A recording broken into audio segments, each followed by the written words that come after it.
Hello, everybody, and welcome to today's episode of Rally Cap Reviews. Today, we'll be previewing the World Baseball Classic Pool C preview. Uh, First, we'll be going over each team, and then we'll be making some predictions of how the final pool standings will look like. First, for each team, what we'll do is we'll pick out three impact players who I think will have the most impact during this tournament. Then we'll go through their lineup and then go through their pitching staff, talk about notable players, talk about the strengths of this team and the weaknesses. First, we'll start with Team Japan. Their impact players are obviously Shohei Ohtani, Yoshinobu Yamamoto, and Seiya Suzuki. For Shohei Ohtani, it's important to keep in mind he won't be pitching during this tournament, only DH. Last year, he had a 282 batting average, 1.014 OPS, 55 home runs, 102 RBIs. One of the best hitters in baseball. I have him at my number 2, just behind Judge in terms of hitting. Again, he's one of the best hitters, one of the most clutch hitters, has had multiple clutch moments throughout his career already. And I expect him to be one of the toughest players to get out in this tournament. As far as Yoshinobu Yamamoto goes, last year, a very, very solid year. 173.2 innings pitched, 12-8 record, 2.49 ERA, a 1 flat whip, and then 201 strikeouts. One of the best pitchers in baseball. He is very experienced in high leverage situations. Last year in the World Series, the year before that, the World Baseball Classic in 2023, lots of big moments, and he's succeeded in all of those moments. I expect him to be a very tough pitcher, and I feel bad for every team that faces him because he is nasty. Then my third impact player, I got outfielder Seiya Suzuki of the Cubs. Last year he had 245 with 804 OPS, 32 home runs, 103 RBIs. Very, very solid hitter for the Cubs, and I think he will be as well for Team Japan. Bring some power, and I think he will be one of the most impactful players this year for Team Japan. Now let's look at the projected lineup. First base, Masataka Murakami. He just signed with the White Sox this offseason. A lot of potential there in the MLB. Very, very solid hitter in Japan. And when he played there the last few years, he was on the 2023 World Baseball Classic team, so he's already had some experience in this tournament. He's going to be a tough out. There's some questions about how he handles the fastball, but regardless, he's one of the better hitters in this lineup. Another quality hitter that just signed with a team this offseason in the major leagues, Kazuma Okamoto. He signed with the Blue Jays this past offseason, and some people think that he will end up doing better than Murakami. I'm not quite sure, but regardless, a very solid hitter, and he will contribute to this team. And then other than that, you got Kenya Wakatsuki. Sorry if I'm mispronouncing any of these guys' names. Shugo Maki, Sasuke Ginda, Shota Morishita, Yuko Shuto, all those guys I listed there, very quality players over in Japan, and I wouldn't be surprised if you learn any of their names because of this tournament. Very quality lineup. Already mentioned Seiya Suzuki and Shohei Ohtani. Those are going to be the top 2 power guys, I assume, for this team, although Murakami and Okamoto have some power as well. Obviously, Ohtani, one of the best hitters in baseball, one of the toughest guys to get out in baseball. It's going to be a very tough time for pitchers to deal with him in this tournament. Then we look at the pitching staff. A few other notable names besides Yoshinobu Yamamoto is Yusei Kikuchi of the Angels, a veteran pitcher, a lot of experience. He's pitched in this tournament before, and I expect he'll do good. And then for the bullpen, some guys that have done good overseas in Japan, but also you got Tomoyuki Sugano, who pitched for the Orioles last year, and don't quote me on it, but I think the Rockies is where his new team is. He had not a great first year in the majors last year, but hopefully for Team Japan, he performs a little better in this tournament. And then designated pitcher pool, the biggest notable name there is Tatsuya Umai of the Astros. They just signed him this offseason. Again, if you didn't watch parts 1 and 2 of this series, go watch them now. But as I explained there, the designated pitcher pool, you can replace up to 4 guys, I believe, in the semis and 2 in the championship on your team for these pitchers in the pitcher pool to keep arms fresh in the case of injury or just fatigue or just thinking about the health of arms. And some strategy there too. But again, for the pool play, that doesn't matter. We're just going to look at what the rotation and bullpen have to offer. And the next team is going to be Korea.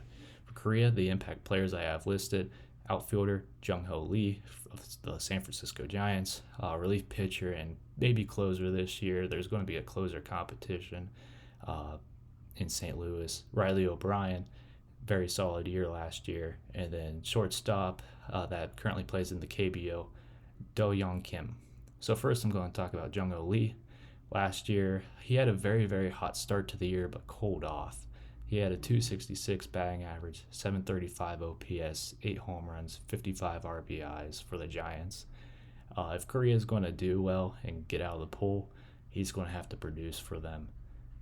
And then for Riley O'Brien, very solid year last year. 48 innings pitched. He had a 2.06 ERA, 1.15 WHIP, 45 strikeouts. Again, he's going to have a chance to be the closer this year for the Cardinals, and he is a very, very talented relief pitcher. He will have to lock down games late in the game for them if Korea is going to have a chance to have some wins in this tournament. And the last guy, you may not know him yet, but I think you will in the future.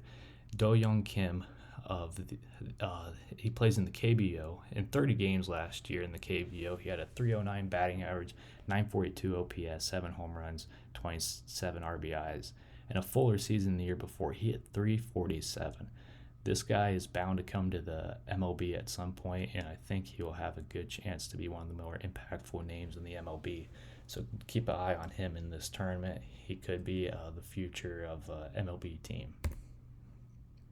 So Korea's projected lineup, some other notable names in this lineup. Second base, Hae-Sung Kim with the Dodgers. He didn't have quite that great of a first year in the MLB last year. He wasn't a regular starter at times as well. Had some struggles. But he is still a very solid hitter. I mean, it's just tough making the Dodgers lineup. If he was on any other team, he would have a pretty good chance to have been full all-time starter all year last year. But if Team Korea is going to score some runs, he's going to have to produce. And then another notable name, and one that you've heard of before maybe, is right fielder Jahmai Jones of the Tigers. He's more of a platoon guy, but again, he does hit well at times. So if Korea is going to do well, I think he's going to have to produce. But again, there's a lot of quality guys in this lineup that you may not have heard of before overseas. And I expect there to be a lot of contact in this lineup. There will be a question of where the power is going to come from. But in terms of power hitters, Do-Young Kim, I think, will have the most power production there. And I think overall, maybe the best hitter in this lineup, even over the MLB guys like Jung-Ho Lee and Jahmai Jones and Hae-Sung Kim. And then the pitching staff, you do have Hyun-Jin Ryu. He's the most notable name. Sorry for the typo there. But other than that, you got Riley O'Brien in the bullpen. You got other guys such as Woo-Suk Go that's pitched in the MLB. Dane Dunning's another name. So you got some solid pieces to work with. But again, Hyun-Jin Ryu, a little bit past his prime. And then Riley O'Brien, solid. Dan Dunning, Woo-Suk Go. Not the top tier of relief pitchers, definitely. But again, compared to some other teams in the World Baseball Classic, and especially in this poll, a lot more solid of a pitching rotation and bullpen than most. And then next, we're going to be looking at Team Australia. First guy I have mentioned as an impact player is the number 20 prospect by MLB.com, Travis Bazzana in the Cleveland Guardians organization. As a Guardians fan, I'm very excited to see what he does in this tournament. In the minors in 2025, he had a 245 batting average, 813 OPS, 9 home runs, 39 RBIs. He dealt with some injuries, so not exactly how he wanted to start his minor league career. But I'm hoping, and Team Australia is hoping, that he can contribute in this tournament. I think he will. And then the next guy I want to mention is infielder Curtis Mead of the Chicago White Sox. I have him projected to play first base in this tournament, but I believe he could also play second. 2025, he hit 233, 620 OPS, 3 home runs, 19 RBIs. So nothing too crazy, but again, with a team like Australia, the more MLB hitters you have, the better. So as an MLB hitter, he can make a good impact. And then the next guy I want to mention is shortstop Logan Wade. I think that's definitely a typo. He did not have 30 games. It might have been closer to 3 or 4 in the World Baseball Classic in 2023. Definitely 3 or 4. So sorry about that typo, but 333 batting average with a 971 OPS in the World Baseball Classic for Logan Wade back in 2023. So he's going to have to produce here if Australia is going to score some runs. So as we look at Australia's projected lineup, some other notable names, Robbie Perkins and Robbie Glendening, also produced in the World Baseball Classic in 2023. But there's really not here. Bazzana is exciting. He could potentially become Australia's best player they've ever had if he lives up to his potential. But other than that, I don't expect Australia to have much going for it compared to some of the other teams on this in this pool. And then their pitching staff, I only have 2 listed starters. There's no one with any MLB experience in their pitching staff and rotation. You do look at their designated pitcher pool if they somehow got to the semis or championships.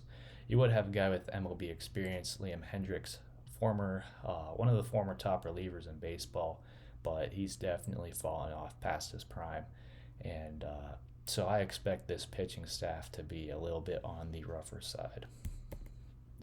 One of the most fun teams in the 2023 World Baseball Classic is the Czech Republic. They were a team comprised of mostly guys with regular day jobs. So in tournaments like this, it's always exciting to see how teams like that do. And they actually didn't finish last in their pool, and therefore they got an automatic bid to the World Baseball Classic this year. Some of the guys I want to point out: second baseman Marek Schlupp. And I apologize once again if I mispronounce any names. In 2023 World Baseball Classic, he was their top hitter, 333 batting average, 888 OPS, 3 RBIs. He also he's one of the guys that aren't just an everyday, normal occupational worker. He does play baseball in Japan, and he does mash there. Another guy who mashes in Japan is first base Marin Muzik. Again, sorry if I mispronounced the names. 2023 World Baseball Classic, not a great batting average or OPS, but he did have a home run and 4 RBIs. So if he does have some pop in the bat, and even though he didn't produce in the World Baseball Classic, over in Japan he does produce a lot. He mashes a lot. Good power there. And then one of their best pitchers is Daniel Patisak. In the 2023 World Baseball Classic, he had a 4.5 ERA, a 1.25 WHIP, and 4 strikeouts. So he'll definitely have to pitch well for them as their leading pitcher. They'll need it. And then again, their projected lineup: Martin Cervenka, another guy who had some pop for them, and then a few other notable names: Wojtek Mensik, their shortstop. He's another one of their better hitters. Overall, it's going to be the same as last World Baseball Classic for them. It's just going to be really interesting to see how they do. As a team with only a few guys that make a living off playing baseball, and even then, none that are in the majors or minor leagues, it'll be interesting to see how they do. Again, it's the same deal with their pitching staff. I think the most notable name out of these guys is Martin Schneider. He did have a good performance in the 2023 World Baseball Classic as well. So it's just going to be an interesting team to see how they do. Very low expectations for them. Not much talent. And I don't know really how they'll compete with the other teams we listed so far, except maybe Australia. I do think they have a chance to be ahead of Australia in the poll when it's all said and done. But it's just going to be a tough ask for them to beat Japan and Korea. And this last team we have is Chinese Taipei. The first impact player I have is outfielder Stuart Fairchild. Fairchild's not really stuck at the MLB level right now. He's on a minor league deal with the Cleveland Guardians. 2025, he had a .216 batting average and a .606 OPS. I think he will have to be one of the more impactful players during this tournament. He does have MLB experience, so that always helps. And he also is fighting for a spot at the major league level as well. There's an outside chance he can make the Guardians roster, and what a better way than to possibly do it against some of the better pitchers in baseball, like Yamamoto potentially, if Yamamoto pitches against them, or other quality guys on Japan and Korea. So I think he is looking to have a good tournament here. And then we got former Guardian and former Tampa Bay Ray first baseman Yu Chang. He absolutely demolished the baseball in the 2023 World Baseball Classic with a .438 batting average, a 1.438 OPS, 2 home runs, 8 RBIs. One of the biggest hitters on Chinese Taipei. Additionally, in China's Professional Baseball League, he has matched the ball there as well. And then another guy who's matched the ball in the Chinese Baseball League, and additionally in the 2023 World Baseball Classic, is their catcher Kung Kwan. And I don't even want to pronounce the last name. I don't want to mispronounce it, botch it that bad. But in 2023 World Baseball Classic, he hit .333 with a 1.096 OPS with 1 home run, 3 RBIs. He's again one of their most productionful hitters. So I really expect him to have a good tournament. And I think this lineup could be kind of dangerous for those guys I just mentioned prior. The Kung Kwan at catcher, Yu Chang at first, and Stuart Fairchild at right field. I could see them all doing well. Last time in the World Baseball Classic, they had multiple outings with a lot of runs. So I think this lineup will be just fine. It's the pitching I have a little bit more questions about. Again, nothing really stands out pitching-wise. You do have some quality guys in leagues overseas, but again, I'm not expecting all too much from this pitching staff. So my predicted standings. So first, I got Japan. I'll talk about this more in the bracket play episode, which will be part 5 of this series. I don't think they're quite as good just because Otani's not pitching, Sasaki's not pitching this time. So I don't think they're quite as good as last World Baseball Classic, but they're absolutely the best team in Pool C. And then Korea, they got some solid pitchers, but it's mostly their lineup. I think their lineup's pretty quality. And then it was, I thought those were easily the top 2 teams in this pool. I don't have really many questions that these teams will advance. And then it was a matter of ranking the last 3 teams. I put Chinese Taipei at 3 just because I think their lineup is the best of the bunch. And I expect them to be able to hit and out-hit Australia and the Czech Republic. And then after that, it was tough to pick between Australia and Czechia. Both these teams can really do anything, I think, in terms of who is 4th, who is 5th. There's a lot of question marks for both teams. I just think the Czech Republic, Czechia, they had a good win in the World Baseball Classic 2023. I just don't know if they'll be able to repeat that, and I think Australia will end up beating them and finishing 4th in the pool. So thank you guys for watching. Don't forget to like and subscribe. The next video is on Sunday, March 1st, and that will be part 4 of this series, which will preview Pool D. Follow us on X at RallyCap Reviews if you haven't already. Have a nice day.